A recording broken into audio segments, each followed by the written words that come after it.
What if being overlooked was the best thing that ever happened to you?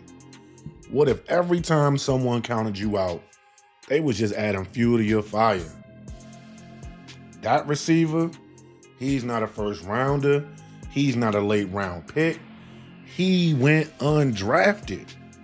His name is Ja'Cory Brooks.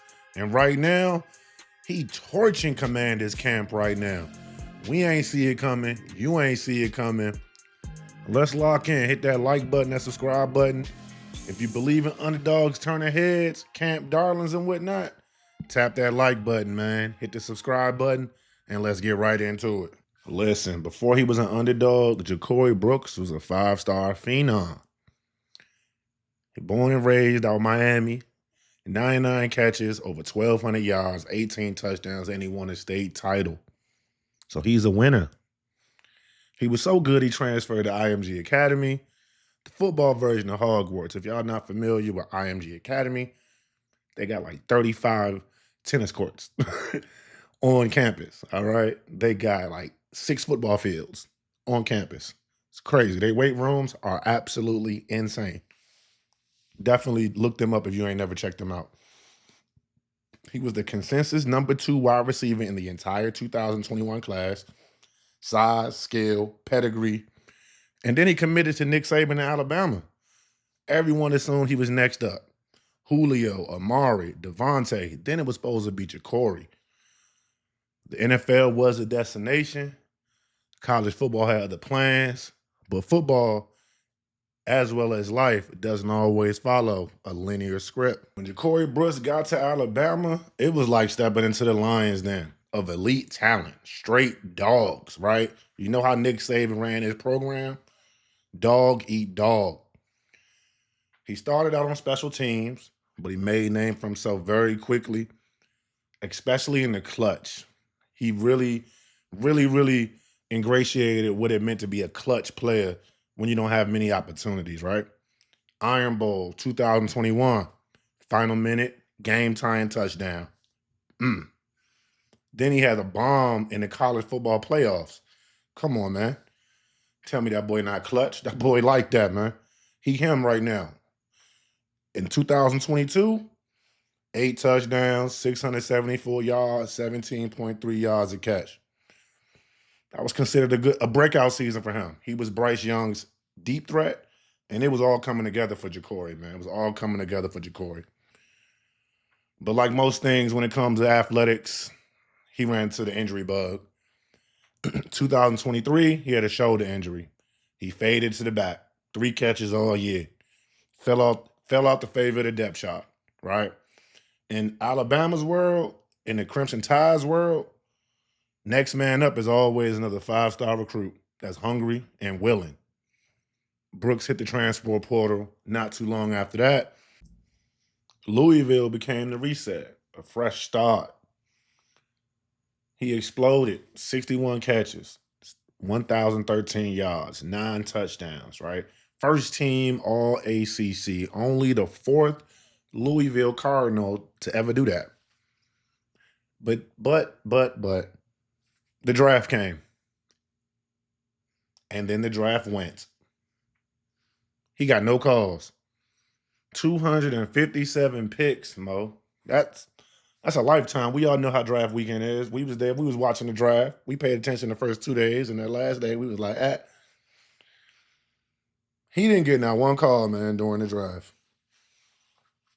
The reason why is because he ran a 4.68 40. That's tight end speed, man. That is tight end speed. All right. And that's not like an explosive tight end. That's just an okay, above average tight end, right?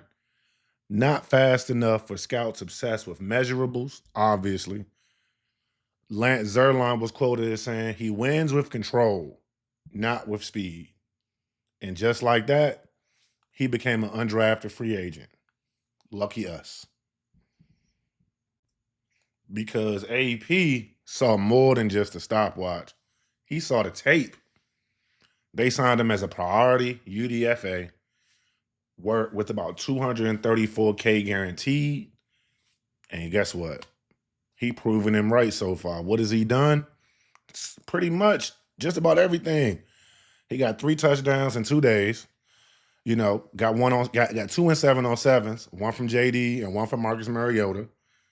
They're saying, reports at camp are saying that he's extremely difficult to cover, and you got to believe that's because of that, the size, the physicality that he playing with. Red zone drills, he stemmed up and cooked Marshawn Lattimore. He was on the ground, unfortunately. Also torched safety Ben Nickel, right? One of their favorite practice squad dudes. So he not really coasting through camp, right? He really grinding. He's really putting on for himself and his city and the name on his back.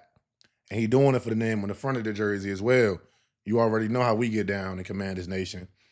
Go ahead and sub up and like this if you dig this content.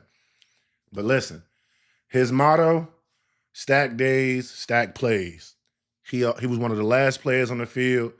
They caught him on camera, you know, still catching passes 30 minutes after practice, man. The boy's a worker. He's a grinder. And he's a Commander favorite right now, Commander fan favorite right now. We're really rocking with the young boys. The buzz isn't just hype anymore. It's validation, kid. Bleacher Report calls him a UDFA with a real 53-man roster potential. The Commanders have 5 wide receiver spots basically locked up.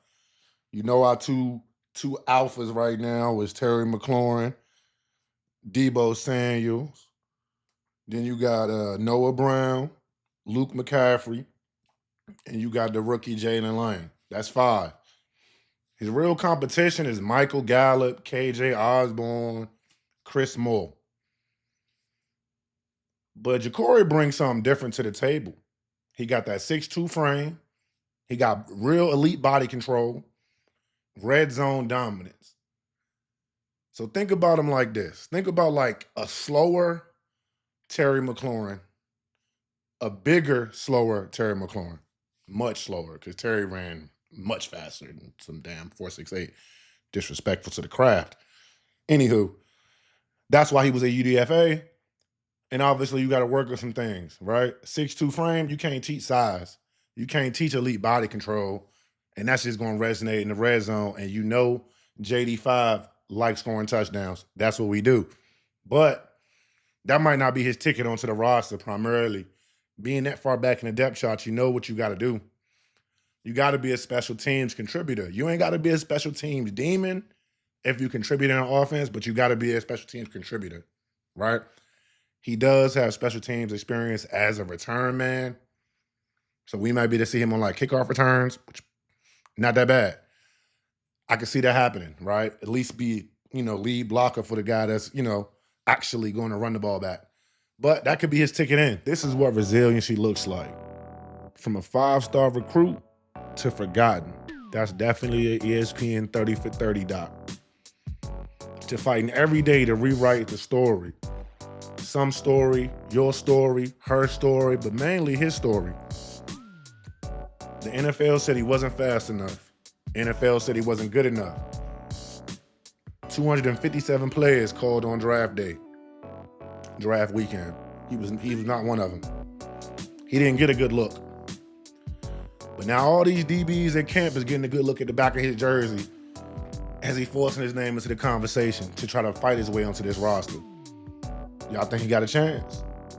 You think he's going to be able to keep this momentum going and make the final 53? If you love stories like this, player spotlights, camp battle highlights, underdogs proving everyone wrong, subscribe to Gerard BTV right now, because we got more coming all season long, and we got a long season ahead of us, baby. I'm Gerard. Thanks for watching. We out.